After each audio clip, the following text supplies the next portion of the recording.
இங்க ஹீரோயின் வீட்ல ரொம்பவே கஷ்டங்கிறதுனால கடனுக்கு தான் கறியை வாங்கிட்டு போறா. ரம்ஜானுக்கு பொண்ணு ஆசையா ஒரு ட்ரெஸ் பிடிச்சி போய் கேட்பா. ஆனா அதை வாங்கி கொடுக்கறது கூட ஹீரோயின்ட்ட காசு இல்ல.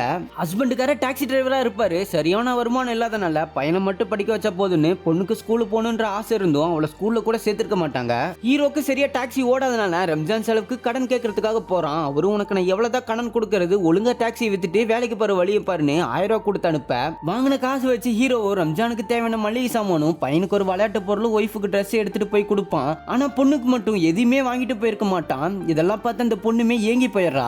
உடனே ஹீரோயினும் அந்த குட்டி பாப்பாக்கு பிடிச்ச ட்ரெஸ் வாங்கிட்டு வந்து சர்ப்ரைஸ் பண்ணிடுறாங்க.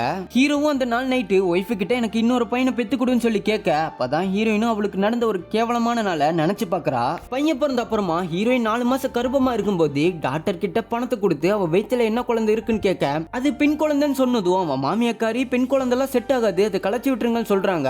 ஆனா அந்த டாக்டர் முடியாதுன்னு சொல்லி திட்டி அனுப்பி விட்டுறாங்க. அதுக்கப்புறமா மாமியாக்காரி குழந்தையை கலைக்க மருந்த பால்ல கலக்கி கொடுத்துறான். இதனால ஹீரோயினுக்கு தாங்க முடியாத வயிறு வலி வந்து குழந்தைய கலைஞ்சு போயிடுது.